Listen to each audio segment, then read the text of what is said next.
Okay. One major issue that people who are preparing for GS3 economy, they don't know what content to focus on, what to ignore. What methodology should we use to pick up content for GS3 economy? I'm not talking about entire GS3, only the economy part of GS3.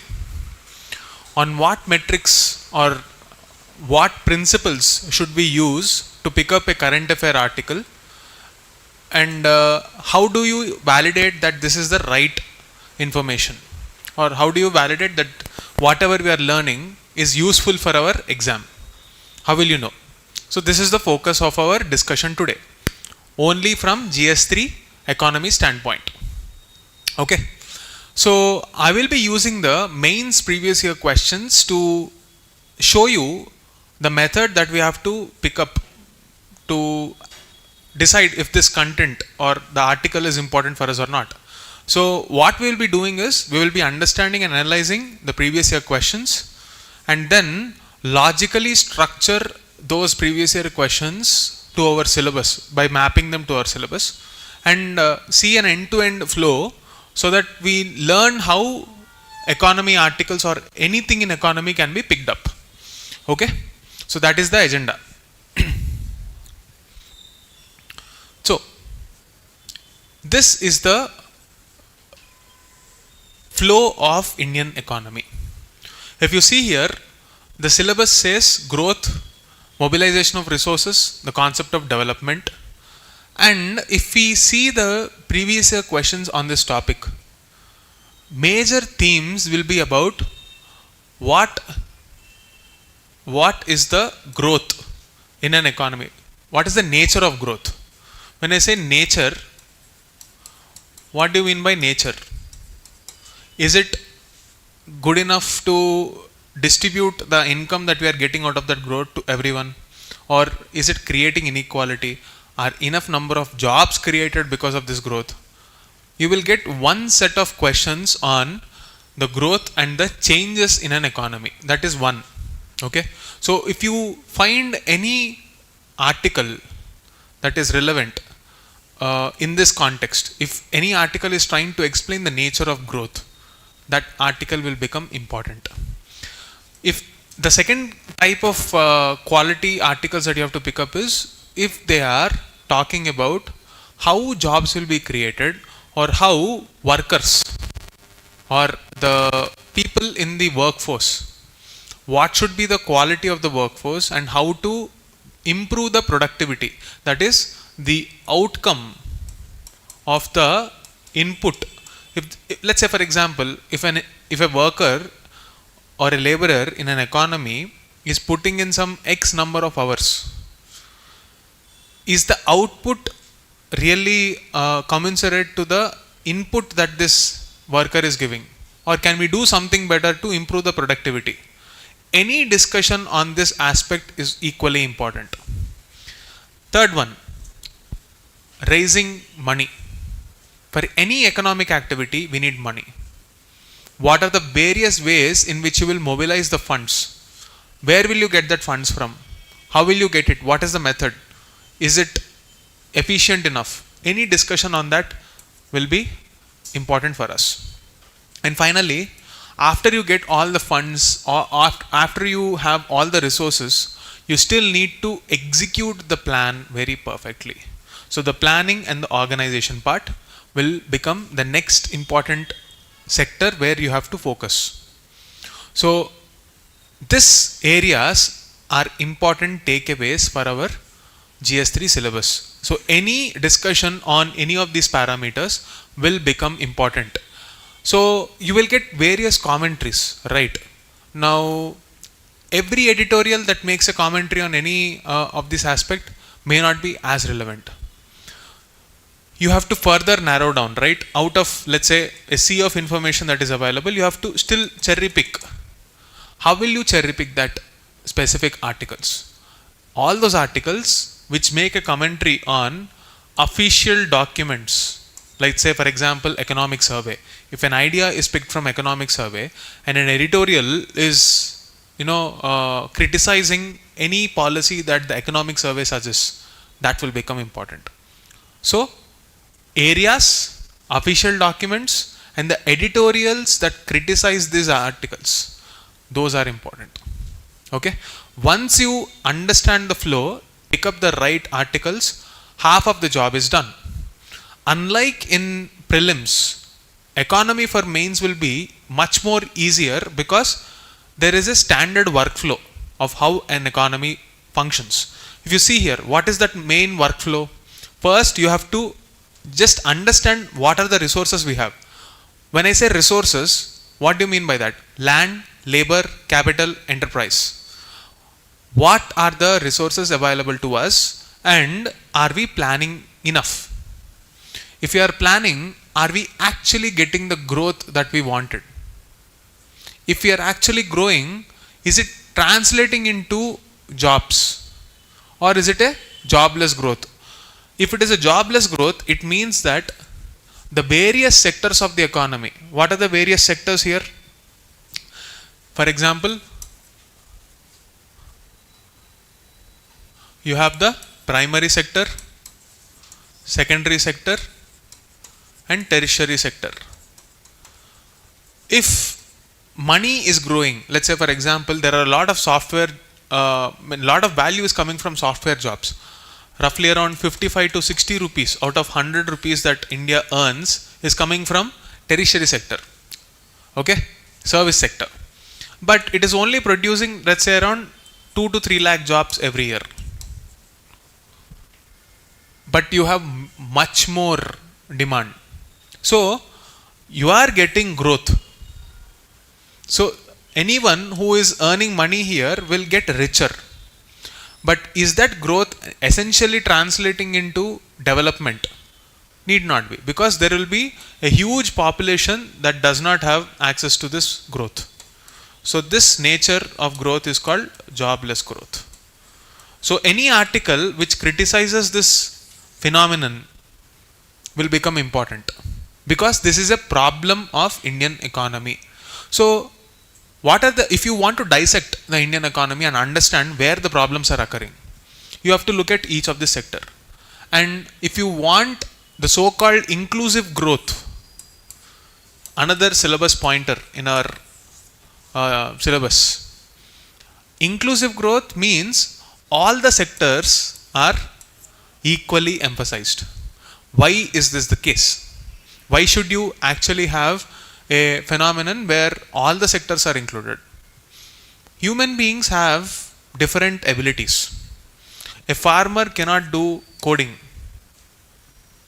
and a software programmer cannot carry out agriculture.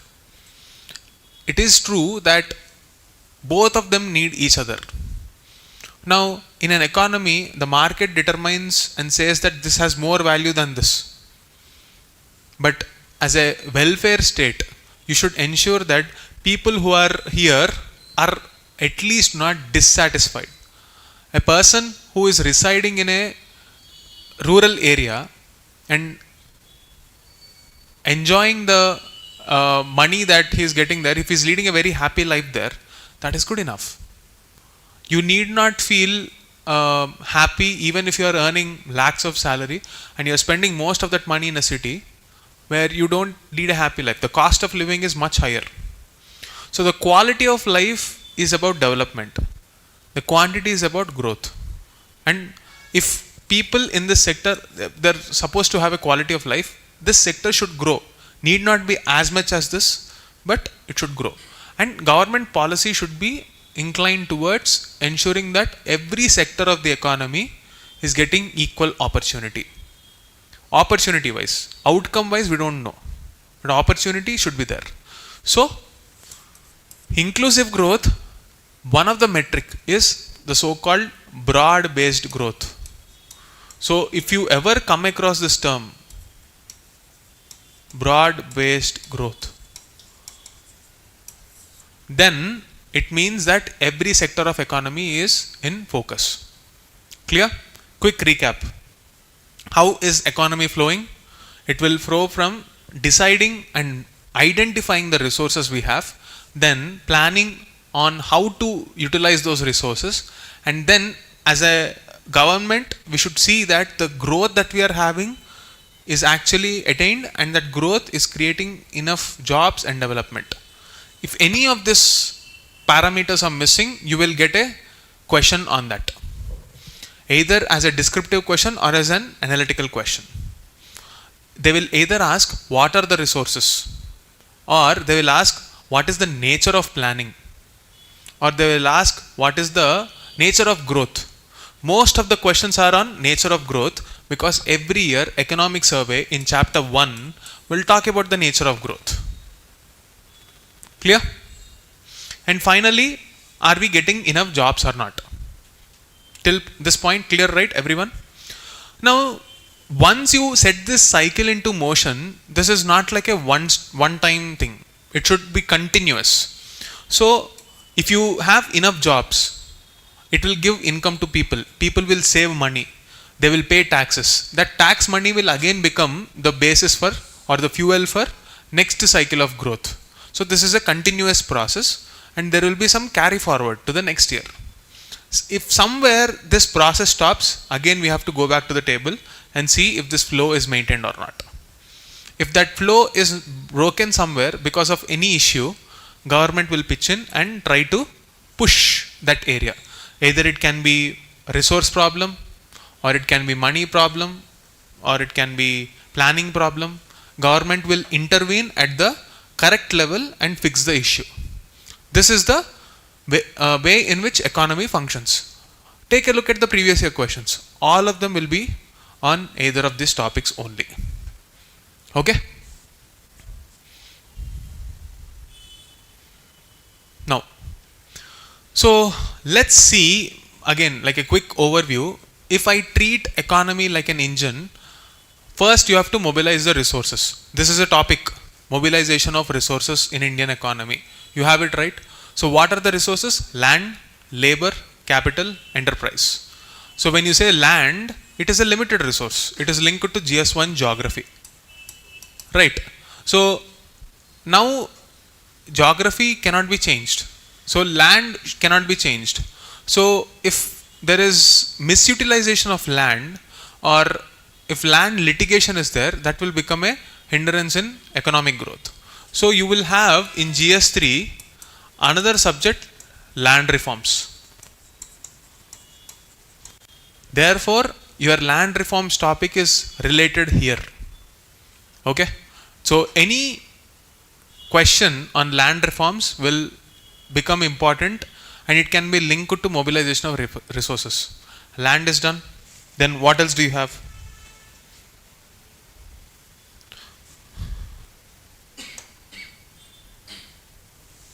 Land, labor. So for labor, what do you have? Labor reforms. So you recently as in 2020, labor codes were announced. 4 labor codes. There were many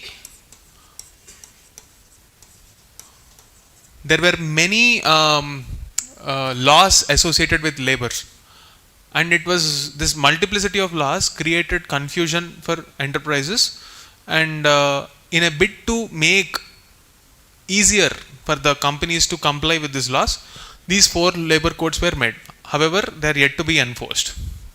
So any discussion on labor will be linked to this labor codes, and you will get questions on this also. So therefore you can see it is very much predictable. In the last few years, I've been able to show through, I've posted on the Telegram channel also. You can see how we were able to predict the themes, because you know what should be the focus. In any article that appears on these parameters, you are reading them on a daily basis, consistently. Where will you go wrong? It will not come beyond this. But you are not focusing on minute details on a daily basis. You are focusing on overall structure. That is the first thing. Land, labor, capital. Now when you are talking about capital, what are the things that you should focus on? Firstly, where will you get the capital? Banking sector. Next, markets. Then for the government, taxation. What else? Philanthropy or other untouched areas. What do you mean by philanthropy? Donations. Corporate social responsibility. So other non-tax sources can also be discussed here. The same thing can also be the same thing can also be asked as a standalone question. So this is much more important in prelims level. You are not going to get a lot of questions. I mean, mostly if UPSC is testing the knowledge in the prelims level, it won't be asking in the mains level. This is the trend till now. So banking and markets, these areas are tested more, the concepts are tested more in the preliminary level. But for mains level, it is this. This is inherently linked to the current affairs, where you will get questions based on budget. So you have another syllabus pointer in GS3, government budgeting.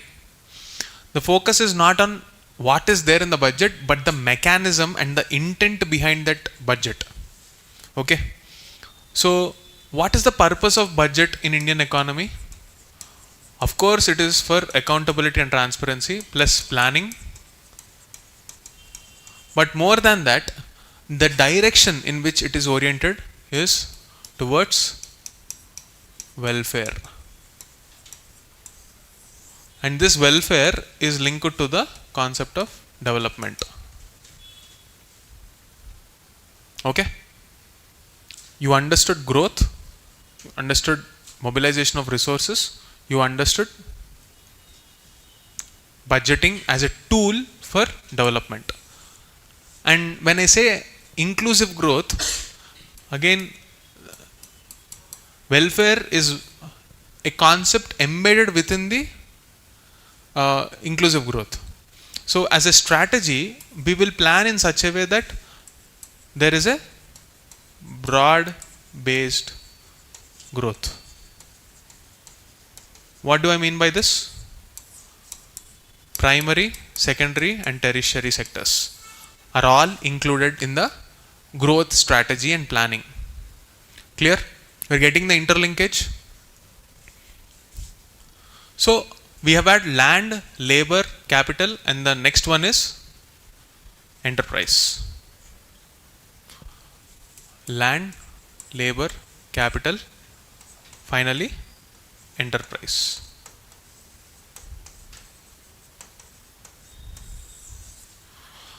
Now, when we are talking about enterprise, what do you mean by that? It is the idea.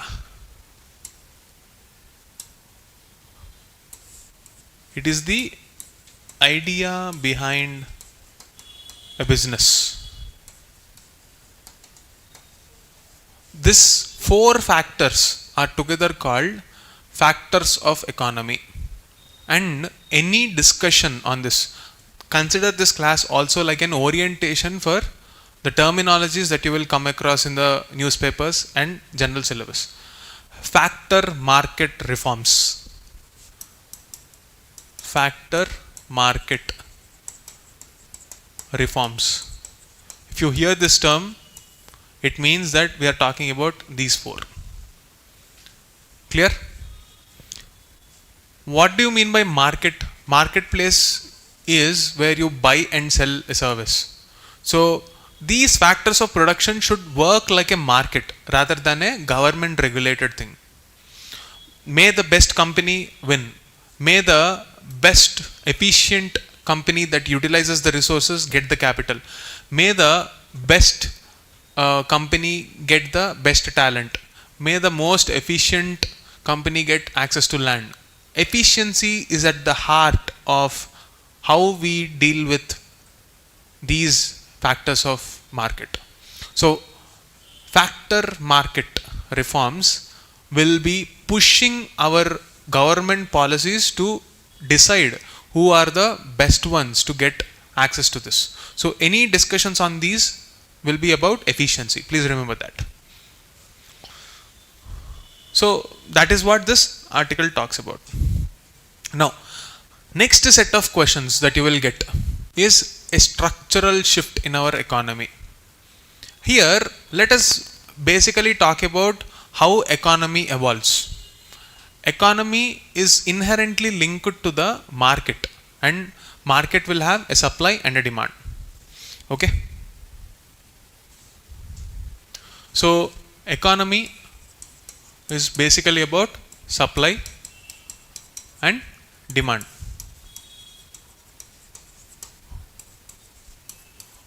So here, when you are talking about structural shift, you will see where the focus is shifting in different time periods.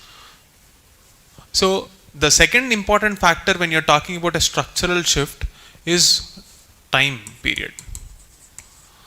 Why am I talking about it like this? You link the evolution of a technology to the time. So you look at entire economic history in phases. So if you are expected to make a commentary on structural shifts in an economy, it means indirectly you are expected to know what are the various stages of how technology triggered a shift in the market. For example, in early 90s, when computers were just entering into the market, you had floppy disk. Okay, so floppy disk was solving a problem at a point in our economic history when consumers were happy with floppy disk, which a storage device with just 1.44 MB. People used to buy them because they were storing some data on it. Before floppy disk, there was nothing of that sort. It was the first entrant. Now, what is, like I told you, what is the hallmark of a structural shift? Technological change. Because every company strives to get efficient and earn more profit. And the ability to earn more profit depends inherently on efficiency with which you can get better. So, if you want to talk about this time period as a corollary or just synonymous with technological change, I will also introduce one more economic concept called incremental capital output ratio.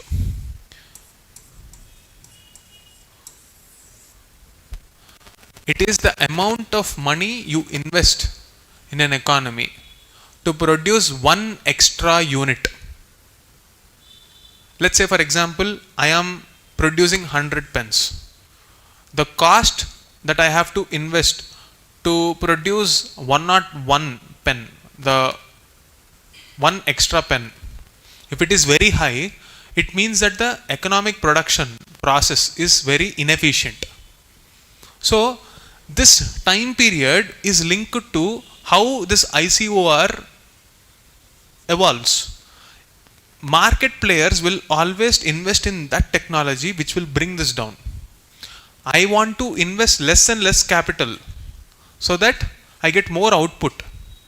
So in a way we can say structural shift means across history, whatever technology, whatever tech that reduces cost, it creates a landmark shift. So the structure of economy shifts. So the structural change, for example, in this case, moved away from floppy disk to a CD, to a DVD, to a pen drive, and then cloud storage. The process kept on getting better. Do you have a market for floppy disk? No. It is no longer existing in the economy. The structure has changed in different time period. So whenever you see a structural shift in the economy, link it to history, that is the evolution. Economic history, one aspect, and growth of science and tech. this is another aspect why GS3 has science and tech. Why are we studying science and tech in GS3, not any other subject? Because it is inherently linked to our understanding of how it transpires a shift in our structure of our economy. Whenever this shift happens, there will be a necessity for the government to respond. Land allocation will change. Do you think you would require the same amount of land for setting up a software company when you compare it to a semiconductor industry? No, right? Or any big manufacturing industry? No, right? At this point of time, what is the most efficient and safe allocation? That is what the government would look at.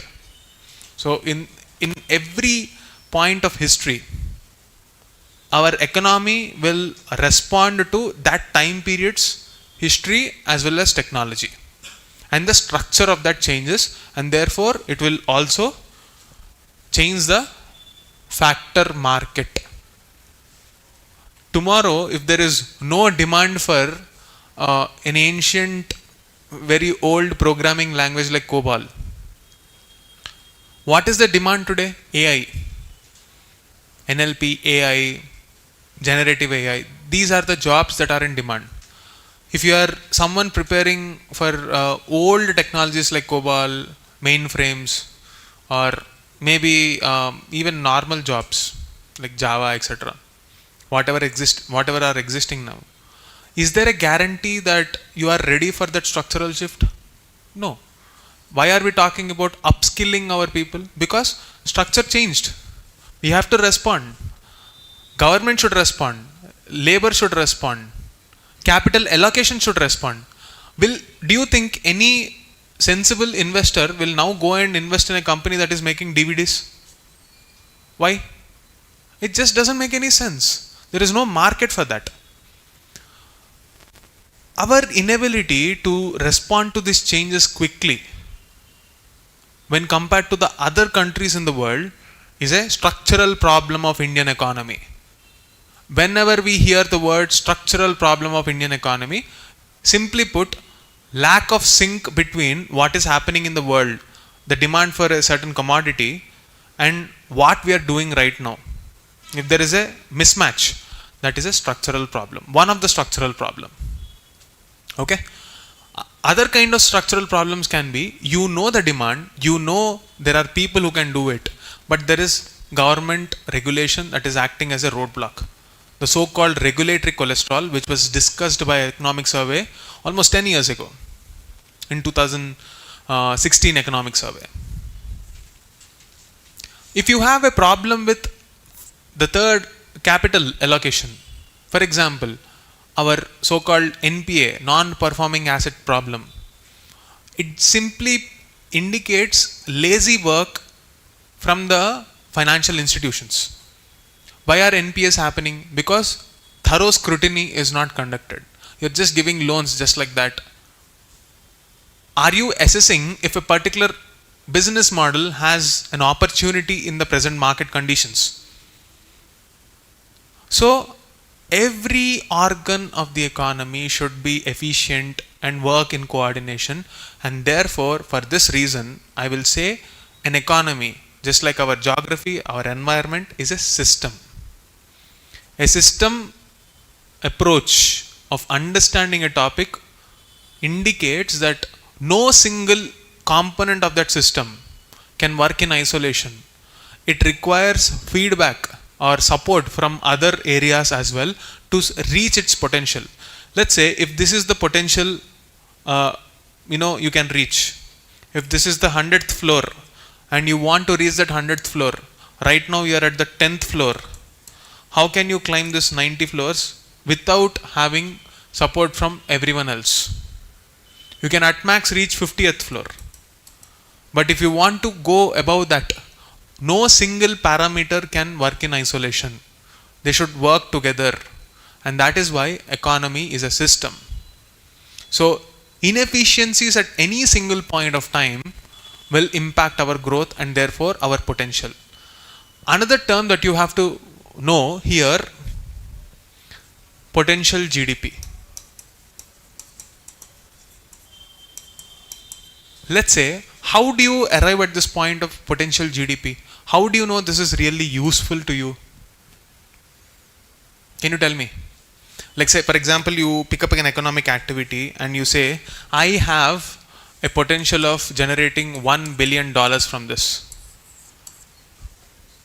You individually, you can say that. But an economy cannot automatically validate it without taking into consideration the market forces. So what is the job of government and the institutions like statistical organization, NSO, etc.? They will collate data. So real time data as a basis for our analysis. This is very important to decide if our economy has so much worth or so much aukat.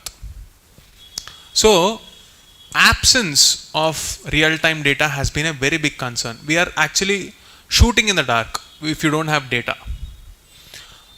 Any article that comes on whatever facilitates this real-time data. For example, in today's world, how will you get that real-time data? Through digital route.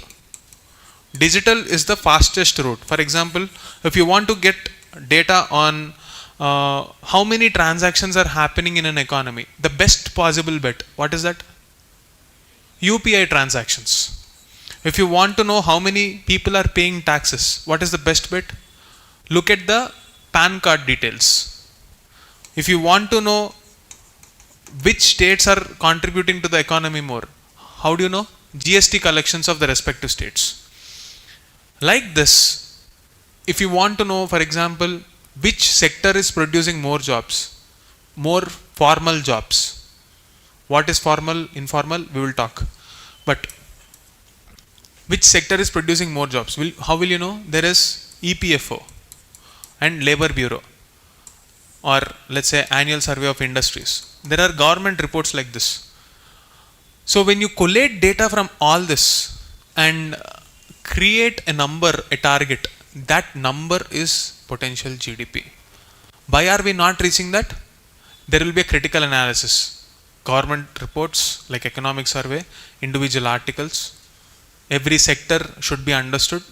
Let's say if we decide today that agriculture can give us 25 rupees, but it is only giving us 20 rupees. How to fill that gap? You have to understand the entire agriculture as a process. If industry is supposed to give us 40 rupees, it is only giving us 20. How to fill that gap? Understand every component of industry as a process. Same logic for services. If there is a structural change, understand that structural change. After the structure changed, are we efficient? Same process. Look at the entire process. Where are we having a problem? Respond to that. Once you understand economy like this, there is a problem, there is a solution. Approach the subject like this, you will have clarity on GS3. It is the easiest topic of entire GS syllabus if you prepare like this. But why are people not getting marks? Now that you all understood the process, you will be able to relate to every question. Everybody will be writing a generic answer. But why should I believe you? How do you showcase yourself as a well-read person? Are you going by data? Because I told you, I don't want to shoot in the dark. By giving generic info, you are shooting in the dark again. Do you have a real-time data? How can I take your word for that? Only if you are depending on official sources like economic survey, budget documents. Clear? This is what you should understand. Now, this is the meaning of structural change in an economy. And any article on these, let's say for example, primary, secondary, tertiary, in different phases. What happened in 1947, 1970s, 1990s, and so on and so forth. There are some landmark years that you have to remember. What are the landmark years? 1947, then 1991, 2014, and whatever is the year in which you are writing the exam. Okay?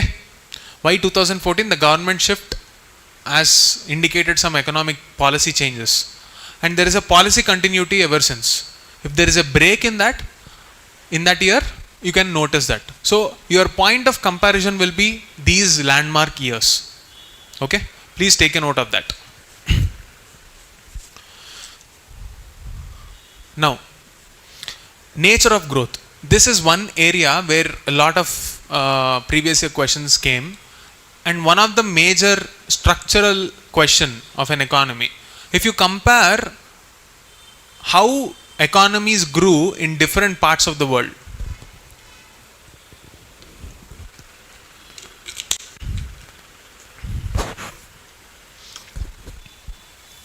if you compare how economies grew in different parts of the world, the usual cycle is that agriculture, it starts with agriculture, then they have agricultural surplus and industries will come.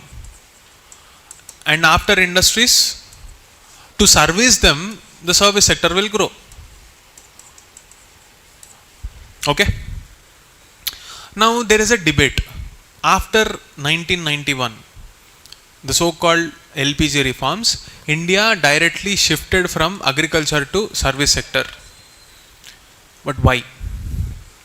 Any discussion on that why, and any discussion on should we actually invest our money on industries and copy the so-called Chinese growth model, or are we good enough in our service sector and not emulate the same thought process?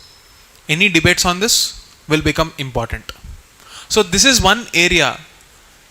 This question, why we jumped from agriculture to service sector, this is there since 2014, even before that also. The next set of questions or the next set of current affairs are the ones where you will see, is service sector supposed to be ignored in the growth of AI era? In the era of AI growth? Or should we go back to manufacturing? Can manufacturing create so many jobs? Discussions and debates between various economists that we are good, well off in services, so we have to strengthen that. Some people say no, we have to go to industries, we have to build our manufacturing base. Therefore, PLI, Make in India, all these discussions will come. But if you come across any article in economic survey on these lines, what should be our strategy? Map it to planning part. Planning and strategy part. So that will be the major focus in that year. See, I don't know when you will be giving the exam, right? So this is not a homogeneous class. There are people from different backgrounds, different timelines. So that is why I am explaining how to approach current affairs. If you want to learn how to pick, you need to know the logic behind it. So this is the logic. Not just current affairs, anything. What should you focus on in GS3? You need to know the logic. And that logic is being deciphered through previous year questions here. So the unusual growth that you see here is the leap that we took in 1991. But why did we take that? Quick recap. After LPG, the fastest sector which will see jobs is service sector, because we were easily trainable. We had two advantages: one geographical, two demography. We were easily trainable. Two, we were exactly 9 to 12 hours behind US. Just like how China became the factory of the world, India became the back office of the world. And we will leverage that opportunity, and that's how the service sector grew. Service sector is not just about IT. There are other areas within the service sector. For example, you have fintech, banking, tourism, all the public administration professionals. Even within IT, you have different sectors. E-commerce is again linked to industry, logistics, supply chain. All this will become part of our discussions. So since this sector yields the maximum revenue, any service sector topic that is in discussion, any industry that is in discussion will become important. Okay. Apart from this, in the industries part, for example, food processing is there. It is important because it is mentioned explicitly in the syllabus. That is agriculture part, which we will deal separately. I am talking about the GS3 economy part separately. Clear?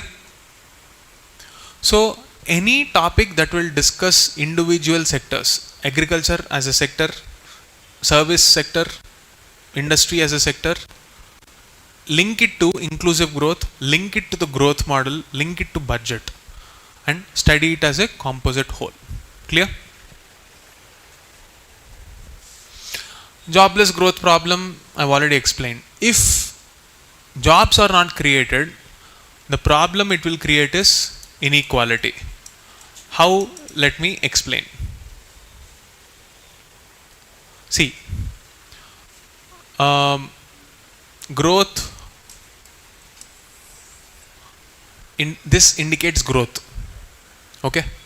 Now, in an economy that is growing, if that growth is coming from value but not volume, that kind of a economic growth model will create inequality, where 90% of the wealth is just in the hands of 10% of people. Just as an example I am giving, because these people don't have jobs, very less money is there with them. So such kind of a society is going to be a threat to the society. That is why you will see internal security also as a hindrance to economic growth, and that is the reason why you have internal security within the syllabus.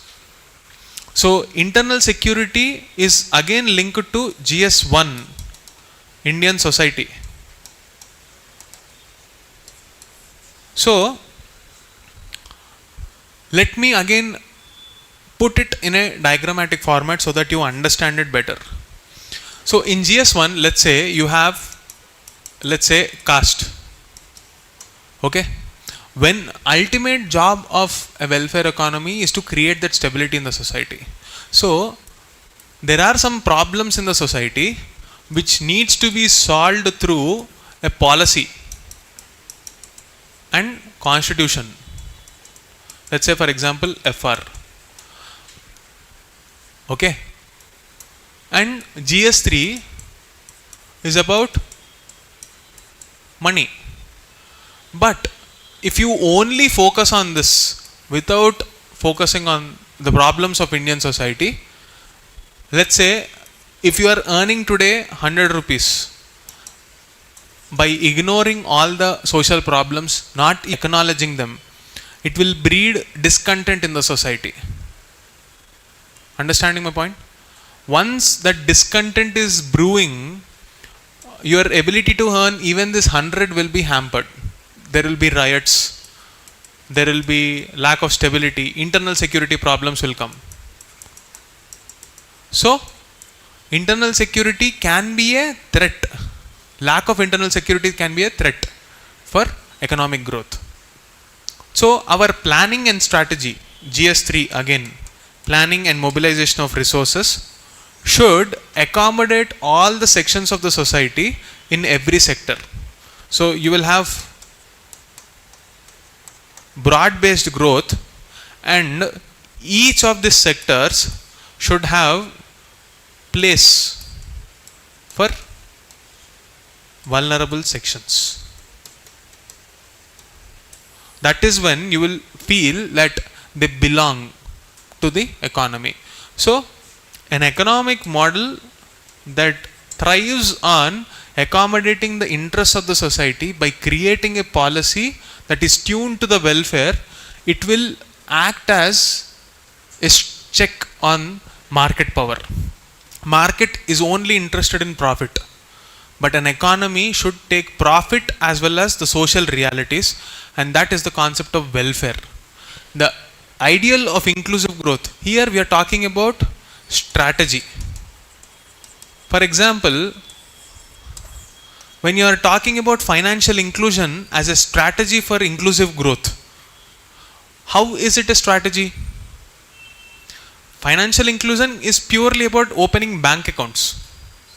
But the thought process behind that and the intent behind that is linked to society.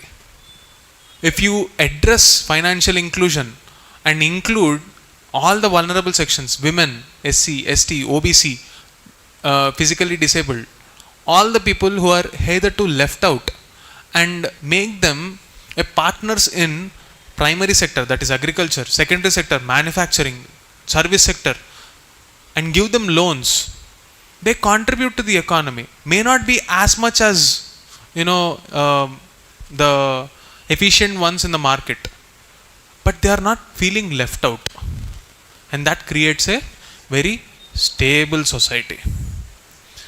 Fast growth or stability, which one will you prefer? Always stability.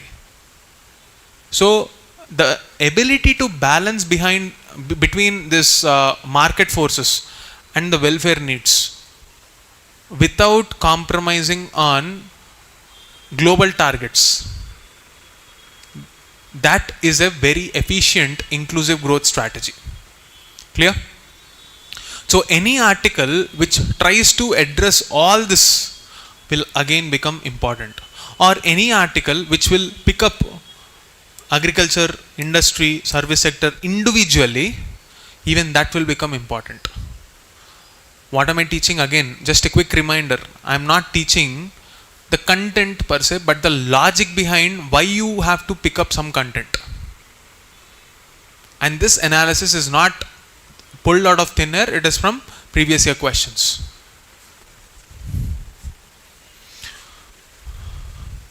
Okay.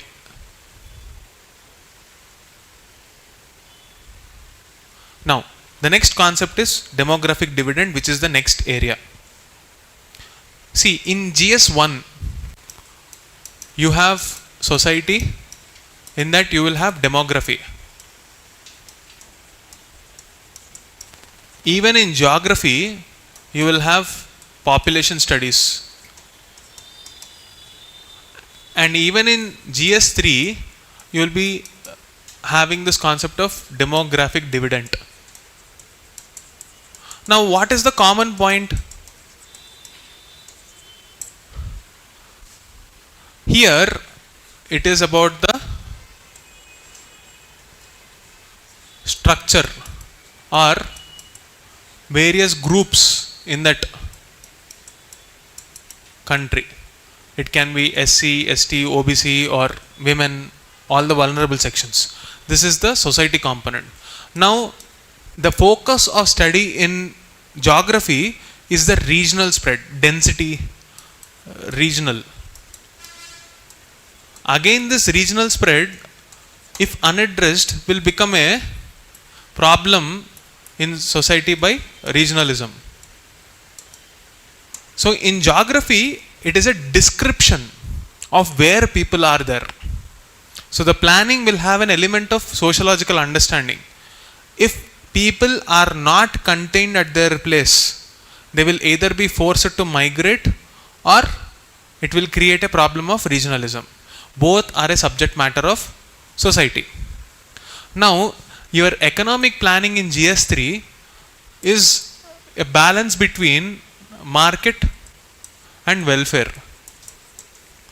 So, if you are inclined towards welfare, you cannot ignore the realities of GS1, Indian society, and GS1, geography. So, all the sections, all the regions should be made a part of this inclusive growth strategy. So, inclusive growth is about economic planning so that every section of the society, GS1, and every region of the society, again a GS1, is included through principles, that is GS2, constitution. Clear? Are you understanding me? This is an orientation of how current affairs should be organized and your thought process should be organized. Clear? The link between different areas. If you see the questions in GS2 this year, they are interdisciplinary. What do you mean by interdisciplinary? This interlinkages only. Your inability to draw a line between how to write a GS2 answer and GS3 answer will cost you your attempt and cost you your scores in GS papers. You cannot write social problems alone in GS3. GS3 is about efficient allocation of resources. Understand the subject context in which it is asked. If a question is asked in GS1 and it is asked in GS3, answer will be different. Focus will be different. Let's say 70% you are writing society points, 30% economy points, fine. Not the other way around. Clear? So, we spoke about demography, structure, demography, region, and now we are talking about demographic dividend. Dividend is a economic concept. How much ROI? Let's say if you have a huge population who are very skilled, they can produce a lot of value in the economy. If all our population is resourceful enough and skilled enough to act as the skill capital of the world, we can go anywhere and survive. We can serve any country. Recently, our Prime Minister went to Japan. He focused on 3 areas: energy security, normal strategic security initiatives, and 3, demography. We wanted to ensure, demography as in skills, we wanted to ensure that we capitalize on the aging population of Japan because there are not young professionals there. If we can't create jobs, one of the way that India can act is skill them enough, make them capable enough being hired there, establish partnerships, get back remittances, and ensure people are happy. Right, that is also one strategy. But if you don't invest in them, you are not investing in their health, you are not investing in their education and skills, they are not a demographic dividend. They will become a threat, a disaster in the making. So, when you are talking about demographic dividend, again, when you are talking about health, education and skills, you are talking about the efficiency of investments. Remember, GS3 economy is about paisa, money. If you are putting money, it should yield an outcome. So, from an economy standpoint, you are not only testing the logic of or the philosophy or the intent with which you are spending money, you are also focusing on the efficiency of that spending. So, any metric or any news item which will talk about this efficiency, for example, fiscal federalism is there.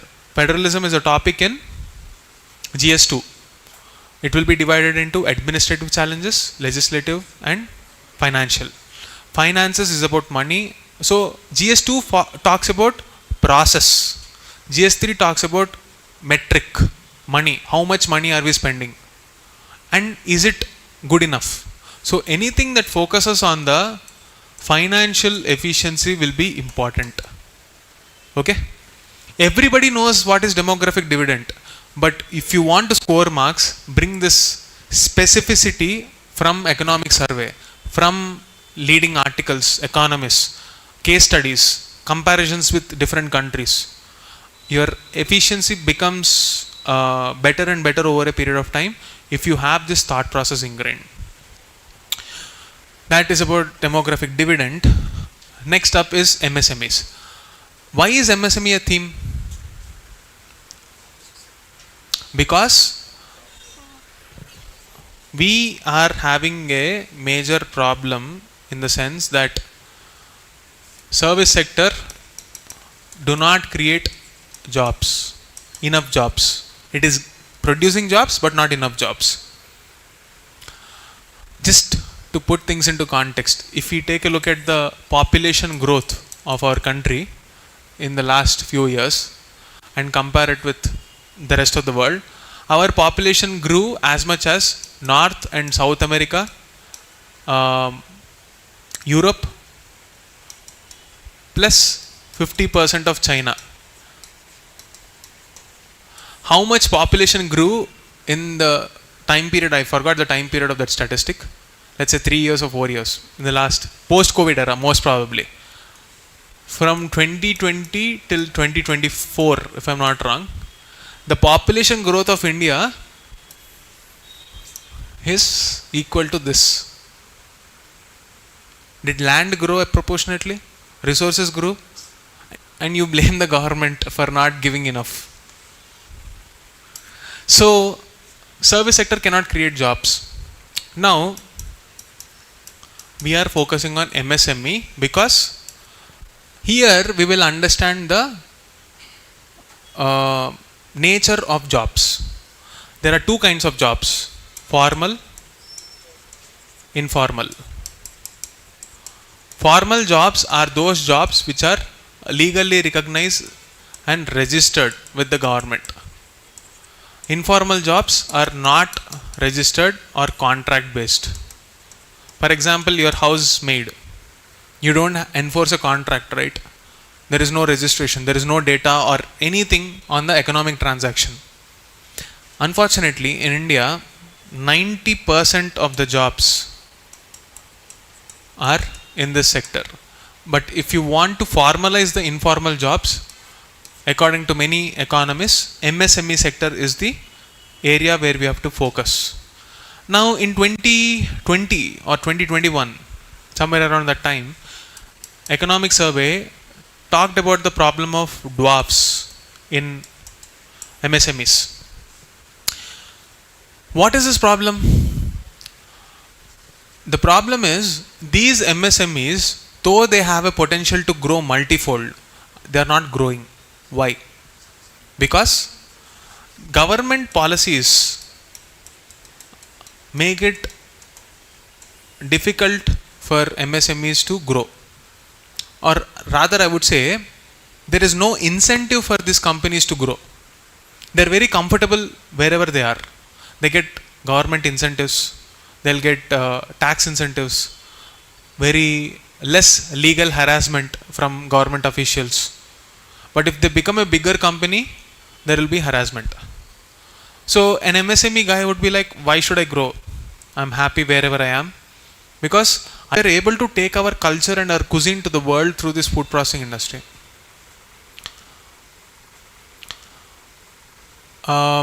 See, whenever we think of a global company or a food company, just something that you can relate to, I'm using the same example. When we think of a pizza, a global unit that talks about, global company that brings pizza to us, Domino's for example. It is a combination of globalization, a topic that we study in GS1 and GS3, and policies that are conducive for that, GS2. Okay, so even in industries, there is a cultural understanding. If you ask, do you think Italy has Domino's? The irony is, Domino's does not function well, or I think it has actually shut down recently in Italy, because the so-called authentic pizza is not Domino's pizza. It's a different thing whether Indians have a palate for authentic pizza or not. The Desi version of Chinese is different. So there are so many factors that make it conducive for an industry to survive in a location. One of the factor is government policy. Okay, when you are preparing for industries, you will also see a link with GS1 in geography syllabus. Locational factors. And in this factors that decide a location of an industry, one of the factor is GS2, government policy. For example, recently, government is proposing a 40% GST on bikes greater than 350cc. 40% GST. And you know what is the first bike that comes to our mind when we talk about this segment? Enfield. So Is Enfield a foreign company? The company behind that is HM Motors. It's a public listed company. Aren't we killing our own industry then? Why are we doing this? Starting today, 50% tariffs are imposed on Indian produce. Let's say you are an exporter of basmati rice to the US. Now it will cost 50% more. In a bid to retaliate, we are imposing 40% GST on bikes above 350cc, saying that these are all luxury bikes, which also includes Indian companies. Now, what should be the change that government or the company should make? 349cc. But imagine the cost of recalling them. Too much of a hassle, right? So, government policy should respond to the industry needs rather than geopolitical consumerism or optics. Geopolitical optics, not consumerism. Okay? Just because you want to make a stance and make a mark, the same mistake that countries are doing, like Donald Trump is doing, it's not going to help American economy in the long run. He also made a call that we should probably stop hiring Indians in Google and Microsoft. So essentially he means to say that the CEOs should resign and hand it over to Americans. Good luck with that. Now, we focused on MSMEs, the need of the industry, we understood the agriculture sector, the food processing industries. Then let's go back to the other themes that are there. Raising money. See, again it's linked to that factors of production, land, labor, capital. Capital, how will we raise money? Any developments on markets. Let's say there are any bonds, municipal bonds, green bonds, carbon markets, which is an evolving theme for sustainable finance. All these topics will be covered here.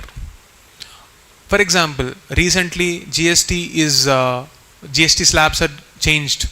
What will be the impact? Any article should be mapped to this mobilization of resources. When I say raising money, it is a simplified way of saying mobilization of resources. Mobilization of resources topic mein, the most important one is the capital mobilization. This will be the most dynamic issue. Because it is not difficult to mobilize other resources. They are pretty much static. Land, it is always static. Labor, people are put up there. Capital, that's the problem. The first problem of economy is figuring out where to get money from. So that is what you will see here in raising money. So here, the three themes that you have to focus on is tax revenue. Direct tax, indirect tax, okay. For example, corporate tax, GST, income tax. Commentaries on this will appear here. So, how to write a good answer in this? Pick up the latest facts and then plug them here. Now, domestic savings. Domestic savings becomes important because it will, let's say for example, for a context, in 2008, when the world was having a worst financial crisis because money was stuck. I explained this multiple times, but I will shortly brief it again. In 2008, when the US housing market bubble burst, because real estate was growing so much, banks gave real estate companies cheap loans. So these real estate companies sold with the help of banks, sold houses to so-called subprime lenders. In simple words, you don't have the eligibility or awqat to buy a home, but still the bank gave it. Now when the bank asked for an EMI, the borrower said, I don't have money, you can keep your house. So entire money got stuck in this empty ghost buildings where there is real estate inventory. It is not getting sold. Money was stuck. and that had a cascading effect on economy. Even during that time, India was saved because people did not depend on outside money, or Indian economy was not so connected to the global economy. Okay, and this is the phase where India was growing. If you see investment as a percentage of GDP, it is the highest in 2007. Why was that? Because companies knew that something was wrong in the US economy. They came to a safe place, India. So if we want to insulate ourselves from what is happening in the world, we have to tap into our domestic resources. Any article that suggests a strategy or anything that suggests a method to ensure whatever money we are saving is again invested into Indian economy, that will become important. External funds, meaning how FDI, FPI are, this is a very straightforward topic. More important in your prelims exam than mains. Even in mains it was asked, but more important in prelims. Now about the principles of planning, Niti Ayog. Very straightforward question, whatever you study in your Lakshmikant. But when you are talking about planning here, it will pick up the latest current affairs of Niti Ayog. Let's say there is a strategy. Okay, that strategy of Niti Ayog. For example, aspirational districts. There was a question in 2018. You will get questions on these kind of topics, current affairs.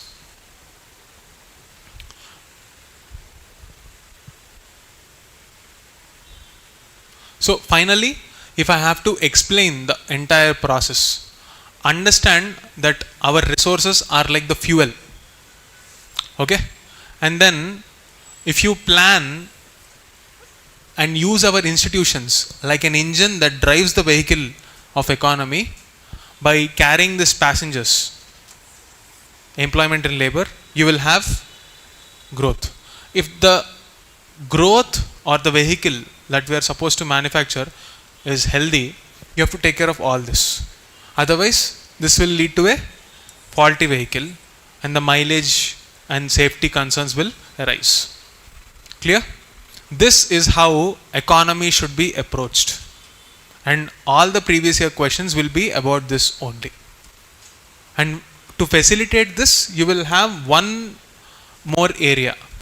That is, within the institutions itself, to support those institutions, you will have the topic of infra as a force multiplier. This is the connection between various topics of GS3 economy. Clear, everyone? That's it for the day. Thank you.